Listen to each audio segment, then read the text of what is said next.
everybody, welcome back to the Blockbusters show. I'm Adam Sykes, and today we're going to be doing a double feature episode on the Blockbusters show. We're going to look at two movies in one video, and the theme of the video is going to be Christmas movie sequels that nobody asked for, those two movies being Jingle All The Way 2 and Christmas Vacation 2.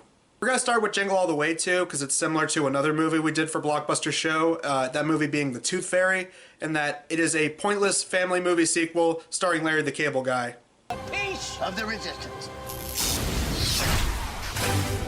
This is going to be the best Christmas ever!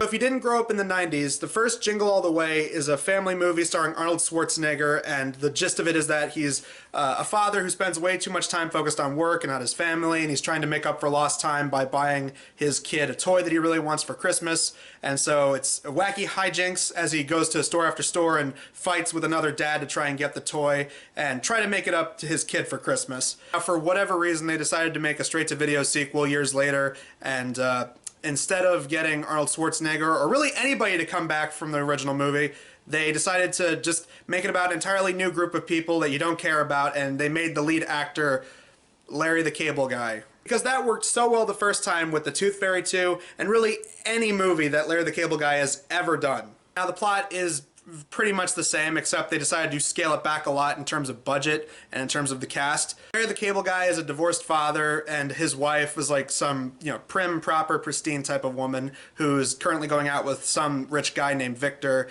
And the little girl's wish for that Christmas is that she just wants to spend the holidays with all of her family together as one, instead of alternating like they've done for every year before that.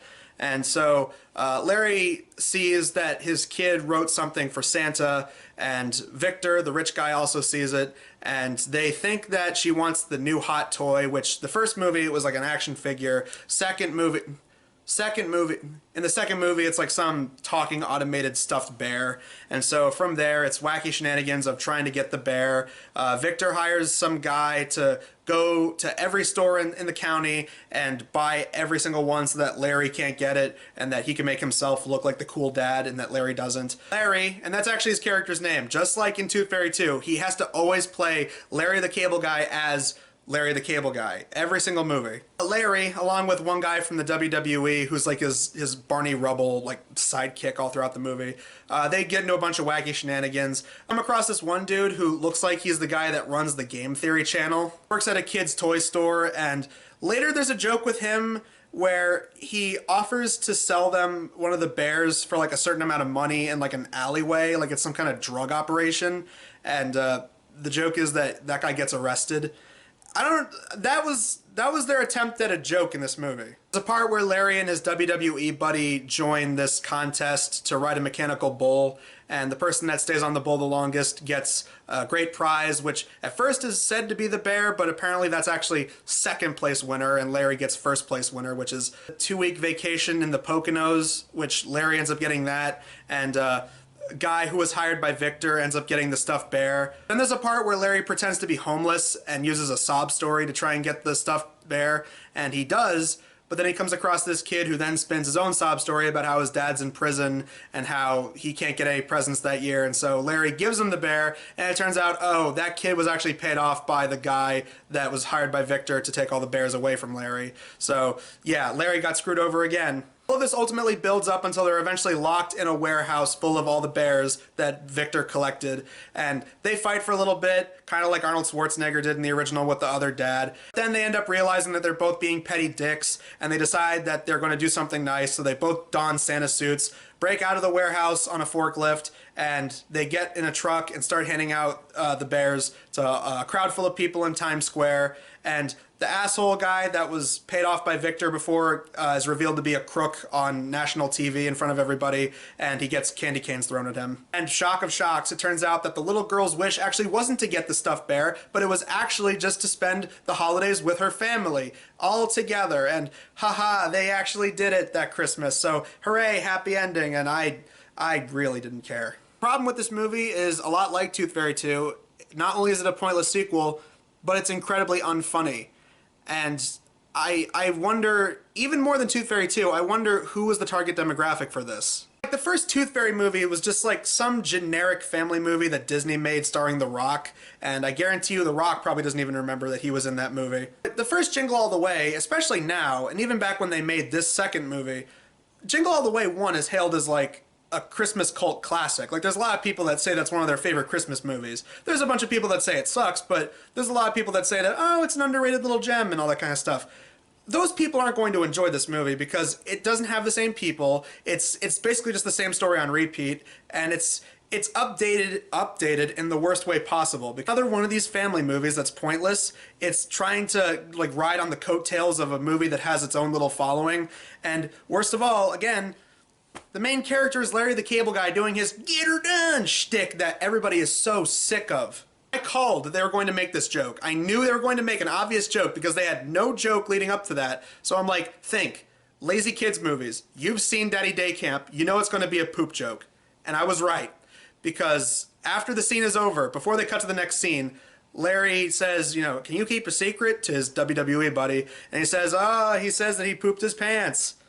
I knew they were going to make that joke, and they did it. While this basically is no different than Tooth Fairy 2, I think this one is just slightly worse, just based on the fact that this is a sequel to a Christmas cult classic that a lot of people like, and they clearly just made it as a quick cash grab to cash in on the name and the Christmas season, and movies like that are they're just bad. They're like when they did Christmas Story 2 or Home Alone 4. There's like no reason for these movies to exist other than they needed some easy money, so they'll take something that's popular and they'll just shit out a straight-to-video sequel with no passion whatsoever. And speaking of which, that brings us to the next film of the video.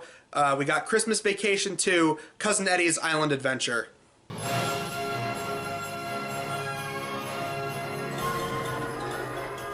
To me, one of the greatest Christmas movies ever made is Christmas Vacation. It's just one of those movies that is just so beloved, and we always go back to every year, and it's still funny every time we watch it. I'll tell you what that movie did right that this movie totally fucks up. The first few vacation movies, you can argue about European Vacation and Vegas Vacation, but the first National Lampoon's Vacation and Christmas Vacation work because they are essentially about regular, everyday people getting into wacky shenanigans that actually have setup and payoff to them. Clark Griswold is kind of an idiot, but he's still a regular, everyday guy who just wants the best of intentions and wants to have a good vacation with his family. But of course, he bit off more than he could chew and ends up screwing himself over, and wacky shenanigans ensue. Good setup, and it's played off really well. In those movies, Cousin Eddie works as the comedic relief. He is there to be wacky and that weird relative or weird family friend that everybody has, maybe sometimes over at the holidays or barbecues or whatever. And even though they're weird, you can't help but just feel slightly endeared to them because they are just so bizarre. He doesn't work as a main character. He works as a side character. This is one of those movies where they think that because the character was so popular, they automatically deserve their own movie. And that could not be further from the truth. On paper, it may have been a funny idea to have the weird, wacky family going on a vacation and everyone else around them kind of like tumbles and just goes, these people are crazy. Kind of like, I don't know, Beavis and Butthead Do America or something like that. But where something like that worked, this movie has setups for jokes that go nowhere. It's not that, it's super obvious things, like you got the cute animals in the movie, in this case you got a monkey hanging out, and oh, the joke with him is that Cousin Eddie is dumber than a monkey. Or there's a part where they have a leaky faucet and they try to fix it, but then the pipes end up just spewing out water and flooding up the room, and they keep grabbing bigger wrenches because they're big props, and that's apparently funny. Of course, again, in the grand tradition of movies like Daddy Day Camp, when they're extremely desperate for jokes, resort to fart jokes. There are several times where their dog's snot that they bring with them is farting. And it's funny because a dog farted. Basic setup, Cousin Eddie and his family are going to be vacationing to some island getaway resort. And of course, wacky shenanigans ensue from there. And this movie has a lot of star power, surprisingly. For a straight-to-video movie, they got some names in here. I mean, you got Randy Quaid coming back as Cousin Eddie. You got the original Audrey from the very first National Lampoon's Vacation. She comes back. They have this old guy they bring along with them. He's a relative. He's played by Ed Asner. Fred Willard shows up in the movie. Surprisingly, Eric Idle. There are perfect setups for jokes that they just never do. There's a part where they're on a boat and, oh, Cousin Eddie's not on the boat. Oh, how's he gonna get out there? And you see that there's a rope dragging along on the dock, and you think he's going to grab onto it, and then the boat's going to go really fast, and he's going to start like water skiing, kind of like a play on what they did in the first one where Clark went sledding down the hill really fast. But no, the scene cuts, and then the next thing, he's on the boat. And also, for a straight-to-video movie, this movie is just so cheap to look at.